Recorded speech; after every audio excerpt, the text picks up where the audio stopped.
Hello everyone, once again welcome to our channel beat the NEET. कैसे हैं बच्चों आप लोग? कैसी तैयारी चल रही है? एंड आई होप कि अब आप लोग अपनी एनसीईआरटी को बहुत अच्छे से रिवाइज कर पा रहे होंगे, क्योंकि भाई एनसीईआरटी के बाहर से कहीं कुछ नहीं आने वाला है। आपका बायोलॉजी में अगर आपको 360 आउट ऑफ 360 स्कोर करने हैं तो एनसीईआरटी की एक एक लाइन आपके दिमाग में बिल्कुल फिक्स होनी चाहिए। और उसको फिक्स करने का ये सबसे बेहतर तरीका है कि आप ऑडियो बुक को सुने, साथ में एनसीईआरटी बुक लेकर के बैठें और एक पेंसिल साथ में रखें और अंडरलाइन करते चलें, और साथ ही साथ में उसको पूरा सुनते हुए कंठस्थ कर लें, याद कर लें, बिल्कुल अपने माइंड में पूरी तरह से उसको सेट कर लें। एंड आई होप कि आप लोग अपने दोस्तों के साथ में भी इसको ज़रूर शेयर कर रहे होंगे ताकि उनकी भी ब्लेसिंग्स आपको मिल सके, बिकॉज आफ्टर ऑल सेलेक्ट होना है ना। तो चलिए, आज हम लोग करने वाले हैं क्लास 11th का चैप्टर 20 गमन एवं संचलन करेंगे। बट उससे पहले मैं आपसे जानना चाहती हूँ कि आप लोग मेरे 1 मिनट बायोलॉजी वीडियोस देख रहे हैं या नहीं देख रहे हैं, क्योंकि वो बच्चों बहुत इंपॉर्टेंट है। बिलीव मी, वो PYQs बेस्ड मैं आप लोगों के लिए बना रही हूँ ताकि आप लोग जल्द से जल्द रिवीजन को अपने और स्ट्रॉन्ग कर सके और उन पॉइंट्स पे ज़्यादा फोकस कर सके जो आपके एग्जाम में लगातार टॉपिक्स पे क्वेश्चंस पूछे जा रहे हैं। उन्हीं टॉपिक्स को मैं पहले कवर कर रही हूँ आपके 1 मिनट बायोलॉजी में, तो उनको भी इंजॉय करते रहिए, क्योंकि 1 मिनट से कम टाइम में इससे अच्छा रिवीजन का कोई तरीका नहीं हो सकता जिसमें कंप्लीट इन्फॉर्मेशन भी हो, समझाया गया भी हो और सारे एग्जाम्पल्स भी हो and everything is there. So I hope कि आप लोग अपने रिवीजन को दिन पर दिन और स्ट्रॉन्ग बना रहे होंगे। एंड गुड न्यूज़ ये है कि हमारा क्लास 11 की ऑडियो बुक भी कंप्लीट होने वाली है। क्लास 12 के भी 2-3 चैप्टर जो बचे हुए हैं वो भी मैं इसके बाद में कंप्लीट कर दूंगी। एंड लास्ट 3 चैप्टर्स बचे हुए हैं जिसमें से आज चैप्टर 20 हम लोग कर लेंगे, एक ही ऑडियो बुक में से कंप्लीट करेंगे। उसके बाद आई होप कि जो हमारा ये नेक्स्ट अपकमिंग वीक है इसमें हमारे पास में फुल ऑडियो बुक अवेलेबल होगी 11th क्लास की। तो चलिए, टाइम वेस्ट नहीं करते हैं और जल्दी से शुरू करते हैं अध्याय 20 गमन एवं संचलन।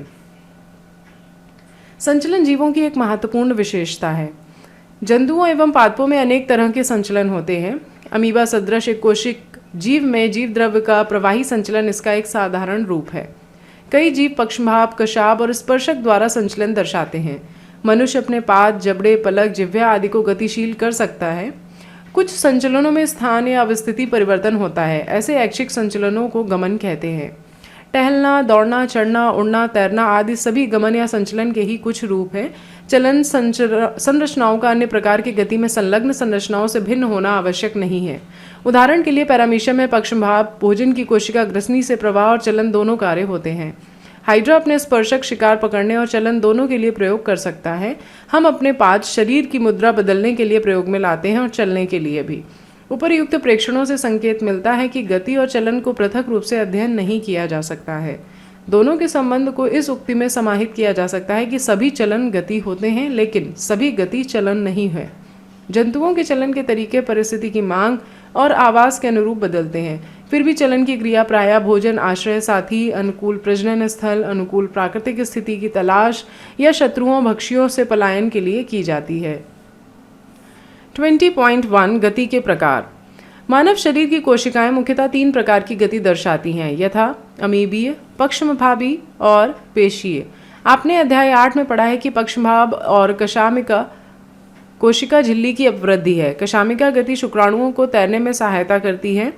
स्पंज के नाल तंत्र में जल संचरण को बनाए रखती है तथा युग्लिना जैसे प्रोटोजोआ में चलन का कार्य करती है। हमारे शरीर में कुछ विशिष्ट कोशिकाएं जैसे मैक्रोफेजेस और ल्यूकोसाइट्स रुधिर में अमीबी गति को प्रदर्शित करती हैं।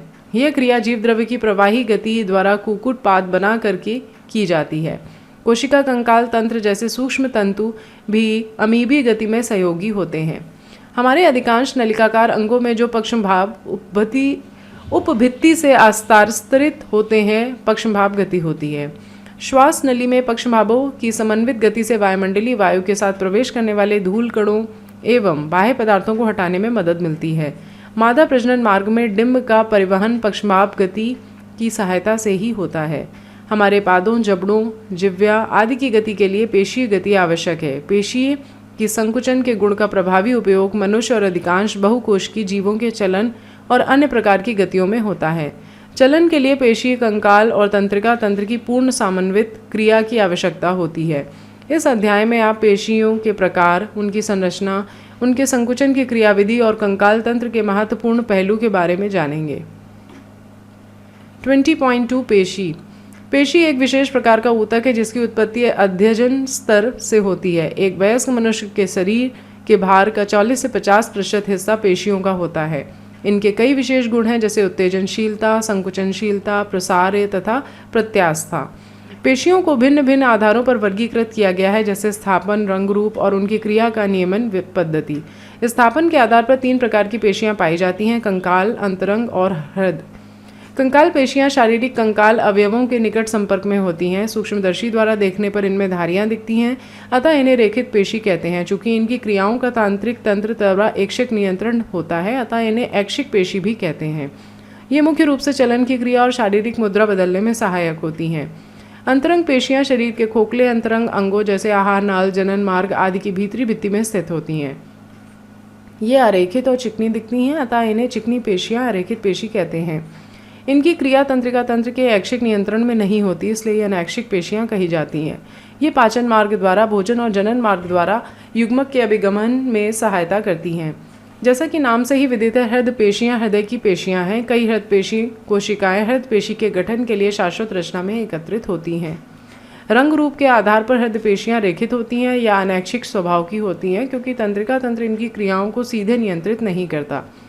कंकाल पेशी की संरचना और संकुचन क्रियाविधि को समझने के लिए हम इसका विस्तार से परीक्षण करेंगे। हमारे शरीर में प्रत्येक संगठित कंकाल पेशी कई पेशी बंडलों या फैसिकल्स की बनी होती है, जो संयुक्त रूप से कोलाजनी संयोजी ऊतकों स्तर से घिरी रहती है, जिसे हम फैसिया कहते हैं। प्रत्येक पेशी बंडल में कई पेशी रेशे होते हैं। चित्र 20.1। प्रत्येक पेशी रेशा प्लाज्मा झिल्ली से अस्तारित होता है। ये आप 20.1 डायग्राम देख सकते हैं, जिसे सार्कोलेमा कहते हैं। पेशी रेशा एक संकोशिका है क्योंकि पेशी द्रव्य में कई केंद्रक होते हैं। अंतःद्रव्य जालिका अर्थात पेशी रेशों की पेशी द्रव्य जालिका सार्कोप्लाज्मिक रेटिकुलम कैल्शियम आयनों का भंडार गृह है। पेशी रेशा की एक विशेषता पेशी द्रव्य में समांतर रूप से व्यवस्थित अनेक तंतुओं की उपस्थिति है, जिसे पेशी तंतु यानी मायोफिलामेंट या मायोफाइब्रिल कहते हैं। प्रत्येक पेशी तंतु में क्रमवार गहरे एवं हल्के बैंड होते हैं। पेशी रेशा के विस्तृत अध्ययन ने यह स्थापित कर दिया कि इनका रेखित रूप 2 प्रमुख प्रोटीन एक्टिन और मायोसिन के विशेष प्रकार के वितरण के कारण होता है। हल्के बैंड्स में एक्टिन होता है, जिसे आई बैंड या समदैशिक बैंड कहते हैं, जबकि गहरे बैंड्स में ए बैंड या विषमदैशिक बैंड कहते हैं, जिसमें मायोसिन होता है। दोनों प्रोटीन छड़नुमा संरचनाओं में परस्पर समानांतर पेशी रेशक के अनुदैर्घ्य अक्ष के सभी समानांतर व्यवस्थित होते हैं। एक्टिन तंतु मायोसिन तंतुओं की तुलना में पतले होते हैं, अतः इन्हें क्रमशः पतले एवं मोटे तंतु कहते हैं। प्रत्येक आई बैंड के मध्य में इसे द्विविभाजित करने वाली एक प्रत्यास्थ रेखा होती है, जिसे जेड रेखा कहते हैं। पतले तंतु जेड रेखा से दृढ़ता से जुड़े होते हैं। ए बैंड के मोटे तंतु ए बैंड के मध्य में एक पतली रेशेदार झिल्ली, जिसे एम रेखा कहते हैं, द्वारा जुड़े होते हैं। पेशी रेशों की पूरी लंबाई में ए और आई बैंड एकांतर क्रम में व्यवस्थित होते हैं। 2 अनुक्रमित जेड रेखाओं के बीच स्थित पेशी रेशक का भाग एक संकुचन कार्य इकाई बनाता है, जिसे सार्कोमियर कहते हैं। विश्राम की अवस्था में पतले तंतुओं के सिरे दोनों ओर के मोटे तंतुओं के बीच के भाग को छोड़कर स्वतंत्र सिरों पर अतिच्छादित होते हैं।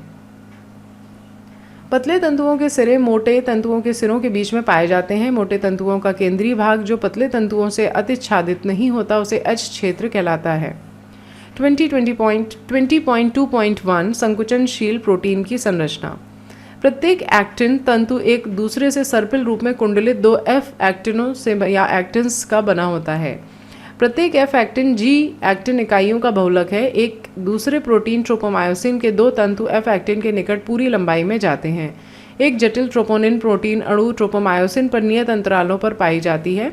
विश्राम की अवस्था में ट्रोपोनिन की एक उप इकाई एक्टिन तंतुओं के मायोसिन के बंध बनाने वाले सक्रिय स्थानों को ढककर रखती है। प्रत्येक मायोसिन तंतु भी एक बहुलक प्रोटीन है। कई एकलकी प्रोटीन, जिसे मैरोमायोसिन कहते हैं, एक मोटा तंतु बनाती हैं। प्रत्येक मैरोमायोसिन के 2 महत्वपूर्ण भाग होते हैं, एक छोटी भुजा सहित गोलाकार सिर तथा एक पूंछ। सिर को भारी मैरोमायोसिन HMM और पूंछ को हल्का मैरोमायोसिन कहते हैं।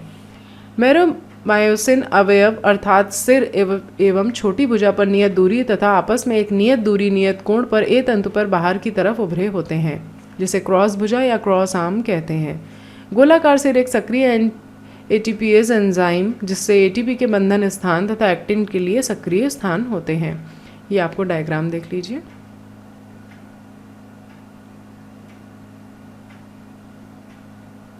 ट्वेंटी पॉइंट 2.2 पेशी संकुचन की क्रियाविधि।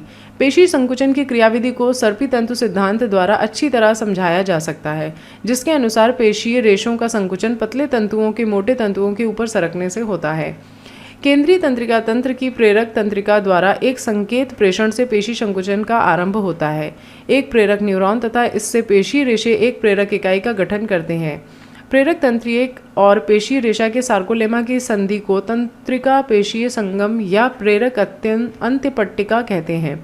इस संगम पर एक तंत्रिका संकेत पहुंचने से एक तंत्रिका संचारी यानी एसिटिल कोलिन मुक्त होता है, जो सार्कोलेमा में एक क्रिया विभव यानी एक्शन पोटेंशियल उत्पन्न करता है। यह समस्त पेशीय रेशे पर फैल जाता है, जिससे सार्कोप्लाज्म में कैल्शियम आयन मुक्त होते हैं। कैल्शियम आयन स्तर में वृद्धि से एक्टिन तंतु पर ट्रोपोनिन की उप इकाई से कैल्शियम बंध बनाकर एक्टिन के ढके हुए सक्रिय स्थानों को खोल देता है। एटीपी के जल अपघटन से प्राप्त ऊर्जा को उपयोग कर मायोसिन शीर्ष एक्टिन के खुले सक्रिय स्थानों से क्रॉस सेतु बनाने के लिए बंध जाते हैं। चित्र 20.4। इस बंध से जुड़े हुए एक्टिन तंतुओं ए बैंड के केंद्र की तरफ खिंचते हैं और इन एक्टिनों से जुड़ी हुई ए रेखा भी अंदर की तरफ खिंच जाती है, जिससे सार्कोमियर छोटा हो जाता है अर्थात संकुचित हो जाता है। ऊपर के चरणों से स्पष्ट है कि पेशी के छोटे होते समय अर्थात संकुचन के समय आई बैंड्स की लंबाई कम हो जाती है, जबकि ए बैंड्स की लंबाई ज्यों की त्यों रहती है। चित्र 20.5। ये आपका 20.4 डायग्राम है एंड 20.5 डायग्राम आपका ये है।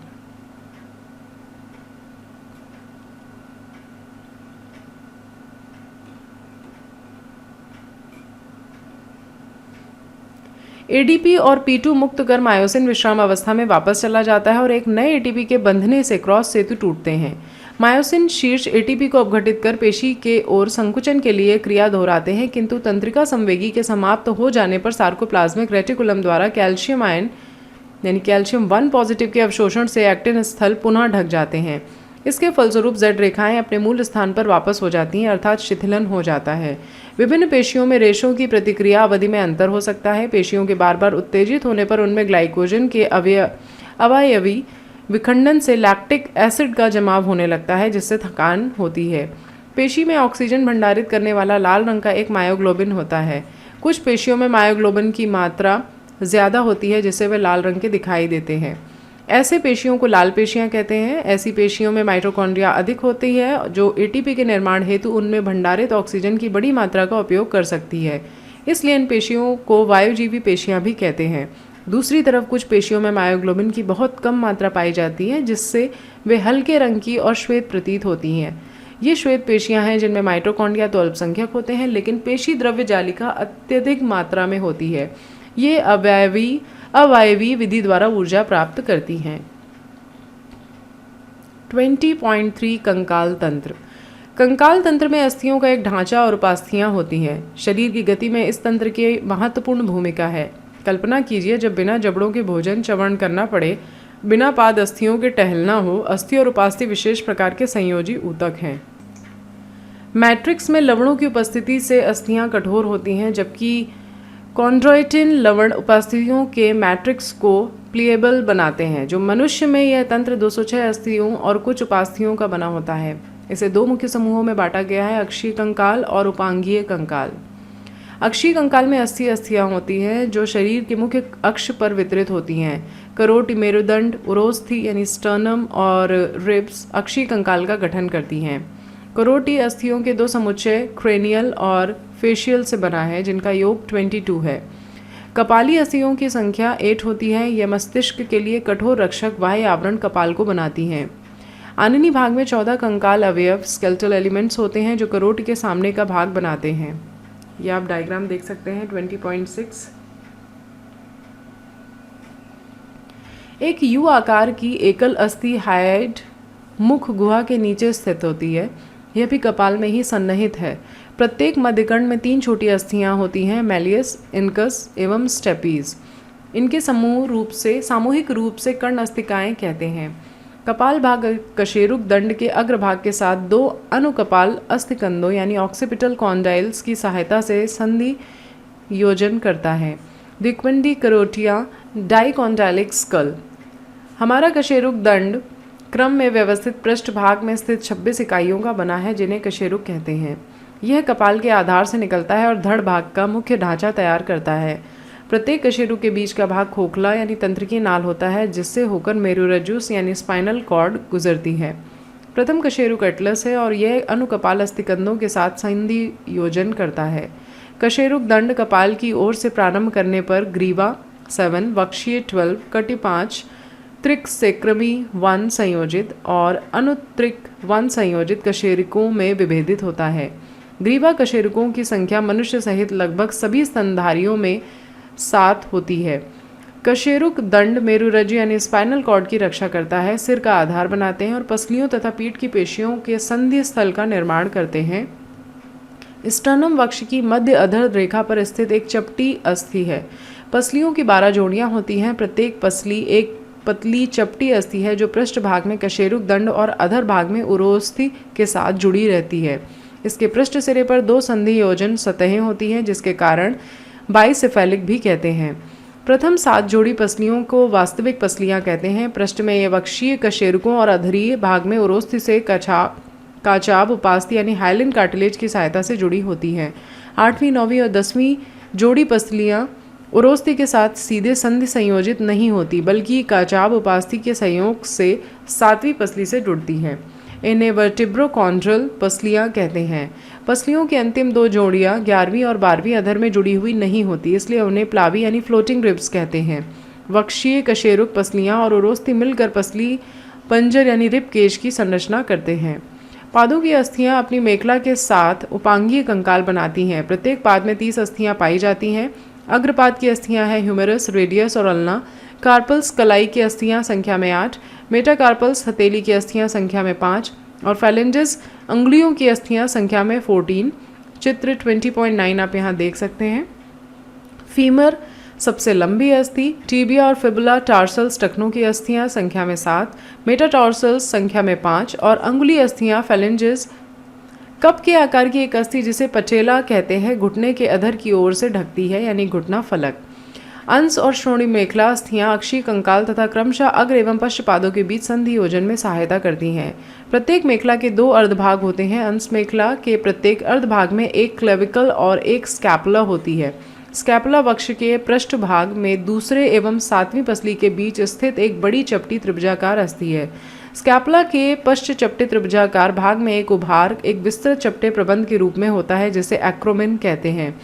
क्लेविकल इसके साथ संधि संयोजन करती है। एक्रोमिन के नीचे एक अवनमन जिसने ग्लिनॉइड गुहा कहते हैं ह्यूमरस के शीर्ष के साथ कंधों की जोड़ बनाने के लिए संधि योजन करती है। प्रत्येक क्लेविकल एक लंबी पतली अस्थि है जिसमें 2 वक्र पाए जाते हैं। इस अस्थि को सामान्यतः कॉलरबोन कहते हैं। पेल्विक गर्डिल में 2 श्रोणीय अस्थियां होती हैं। प्रत्येक श्रोणीय अस्थि 3 अस्थियों में संलयन से बनी होती हैं, इलियम, इस्चियम और प्यूबिस। इन अस्थियों के संयोजन स्थल पर एक गुहा एस्टिबुलम होती है जिसे उरो अस्थि संधि संयोजन कहते हैं। अधर भाग में श्रोणि मेखला के दोनों भाग मिलकर प्यूबिक संलयन यानी प्यूबिक सिम्फाइसिस बनाते हैं जिसमें रेशेदार उपास्थि होती है। 20.4 संधियां या जोड़। संधियां या जोड़ हर प्रकार की गति के लिए आवश्यक है जिनमें शरीर की अस्थियां संयोगी होती हैं। चलन गति भी इसका अपवाद नहीं है। जोड़ अस्थियों अथवा एक अस्थि एवं एक उपास्थि के बीच एक का संधि स्थल है।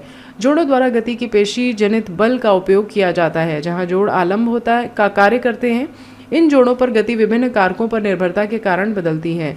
जोड़ों को मुख्यतः 3 संरचनात्मक रूपों में वर्गीकृत किया गया है जैसे रेशीय, उपास्थि-युक्त और साइनोवियल। रेशीय जोड़ किसी प्रकार की गति नहीं होने देते। इस तरह के जोड़ द्वारा कपाल की चपटी अस्थियां जो घने रेशीय संयोजी ऊतक की सहायता से सीवन के रूप में कपाल बनाने के लिए संयोजित होती हैं। उपास्थि युक्त जोड़ों में अस्थियां आपस में उपास्थियों द्वारा जुड़ी होती हैं। कशेरुक दंड में 2 निकटवर्ती कशेरुकों के बीच इसी प्रकार के जोड़ जो सीमित गति होने देते हैं। साइनोवियल जोड़ों की विशेषता 2 अस्थियों के संधि संयोजन सतहों के बीच तरल से भी साइनोवियल गुहा की उपस्थिति है। इस तरह की व्यवस्था में पर्याप्त गति संभव है। यह जोड़ चलन सहित कई तरह की गति में सहायता करते हैं। कंदुक खल्लिका संधि ह्यूमरस और अंश मेखला के बीच, कब्जा संधि, घुटना संधि, धुराग्र संधि, पाइवट संधि, एटलस और अक्ष के बीच, विसर्पी संधि, ग्लाइडिंग संधि कार्पल्स के बीच और सैडल जॉइंट अंगूठे के कार्पल और मेटाकार्पल के बीच इनके कुछ उदाहरण हैं। 20.5 पेशी और कंकाल तंत्र के विकार। माइस्थीनिया ग्रेविस एक स्वप्रतिरक्षा विकार जो तंत्रिका पेशी संधि को प्रभावित करता है। इससे कमजोरी और कंकाली पेशियों का पक्षाघात होता है। पेशीय दुष्पोषण, मस्कुलर डिस्ट्रॉफी। विकारों के कारण कंकाल पेशी का अनुक्रमित अपहासन। अपतानिका, शरीर में कैल्शियम आयनों की कमी से पेशी में तीव्र ऐंठन। आर्थराइटिस, जोड़ों की शोथ। अस्थि सुषिरता यानी ऑस्टियोपोरोसिस यह उम्र संबंधित विकार है जिसमें अस्थि के पदार्थों में कमी से अस्थि भंग की प्रबल संभावना है। एस्ट्रोजन स्तर में कमी इसका सामान्य कारक है। गाउट, जोड़ों में यूरिक अम्ल के कणों के जमा होने के कारण जोड़ों की शोथ। सारांश यानी समरी। गति सजीवों की एक आवश्यक विशेषता है। जीवद्रव्य की प्रवाही गति, पक्षमभावी गति, पख, पादों, पंखों आदि की गति प्राणियों द्वारा दर्शित गतियों के कुछ रूप हैं। ऐच्छिक गति, जिनसे प्राणियों में स्थान परिवर्तन होता है, चलन कहलाती है। प्राणी प्रायः भोजन, आश्रय, साथी, प्रजनन स्थल, अनुकूल प्राकृतिक स्थिति की तलाश या अपनी रक्षा के लिए चलते हैं। मनुष्य शरीर की कोशिकाएं अमीवीय, पक्षमभावी और पेशी गति दर्शाती हैं। चलन और अन्य प्रकार की गतियों के लिए समन्वित पेशी क्रियाओं की आवश्यकता होती है। हमारे शरीर में 3 प्रकार की पेशियां होती हैं। कंकाल पेशियां कंकाल अवयवों से जुड़ी होती हैं। वे रेखित एवं ऐच्छिक स्वभाव की होती हैं। अंतरंग अंगों के भीतरी भित्ति में स्थित अंतरंग पेशियां अरेखित और एवं अनैच्छिक होती हैं। हृदय पेशियां हृदय की पेशियां हैं। वे रेखित, शाखित और अनैच्छिक होती हैं। पेशियों में उत्तेजनशीलता, संकुचनशीलता, प्रसार और प्रत्यास्था जैसे गुण होते हैं। पेशी रेशा पेशी की शारीरिक इकाई है। प्रत्येक पेशी रेशे में कई समानांतर रूप से व्यवस्थित पेशी तंतुक यानी मायोफाइब्रिल होते हैं। प्रत्येक पेशी तंतुक में कई क्रमवार व्यवस्थित क्रियात्मक इकाइयां सार्कोमियर होते हैं। प्रत्येक सार्कोमियर के केंद्र में घने मायोसिन तंतुओं से बना ए बैंड और जेड रेखा के दोनों तरफ पतले एक्टिन तंतुओं से बने 2 अर्ध आई बैंड होते हैं। एक्टिन और मायोसिन संकुचनशील बहुलक प्रोटीन है। विश्राम की अवस्था में एक्टिन तंतु पर मायोसिन के लिए सक्रिय स्थान ट्रोपोनिन से ढके होते हैं। मायोसिन शीर्ष पर एटीपी बंद स्थल और एक्टिन के लिए सक्रिय स्थान होते हैं। पेशी रेशे में प्रेरक तंत्रिका के संकेत से क्रिया विभव उत्पन्न होती है। इससे सार्कोप्लाज्मिक जालिका कैल्शियम आयन मुक्त करती है। कैल्शियम आयन एक्टिन को मायोसिन के शीर्ष से क्रॉस सेतु निर्माण हेतु सक्रिय करते हैं। ये क्रॉस सेतु एक्टिन तंतुओं को खींचते हैं जिससे एक्टिन तंतु मायोसिन तंतुओं पर सरकने लगते हैं और संकुचन होता है। तत्पश्चात कैल्शियम आयन सार्कोप्लाज्मिक जालिका में वापस चले जाते हैं जिससे एक्टिन निष्क्रिय हो जाते हैं। क्रॉस सेतु टूट जाता है और पेशियां शिथिलित हो जाती हैं। बार बार उत्तेजित करने से पेशी में थकान हो जाती है। लाल रंग के मायोग्लोबिन वर्णक की मात्रा की उपस्थिति के आधार पर पेशियां लाल एवं श्वेत पेशी रेशों में वर्गीकृत की गई हैं। अस्थियां एवं उपास्थियां कंकाल तंत्र बनाते हैं। कंकाल तंत्र को अक्षीय और उपांगीय प्रकारों में विभाजित किया गया है। करोटी, कशेरुक, दंड, पसलियां और उरोस्थी अक्षीय कंकाल बनाते हैं। पाद अस्थियां और मेखला उपांगीय कंकाल का गठन करते हैं। अस्थियों या अस्थि और उपास्थि के बीच 3 प्रकार के जोड़ पाए जाते हैं, रेशीय, उपास्थि युक्त और साइनोवियल। साइनोवियल जोड़ों से पर्याप्त गति संभव है, इसलिए ये चलन में महत्वपूर्ण भूमिका निभाते हैं। और इसी के साथ आपका पूरा चैप्टर कंप्लीट हो गया है। आई होप ये ऑडियो बुक आप लोगों की ज़रूर हेल्प कर रही होगी, तो इसे लाइक ज़रूर करिएगा और अपने दोस्तों के साथ में ज़रूर शेयर करिएगा। मिलते हैं नेक्स्ट ऑडियो बुक में आपके साथ में चैप्टर 21 की। तो तब तक के लिए tata, bye bye everyone. Just stay tune with me, bye bye.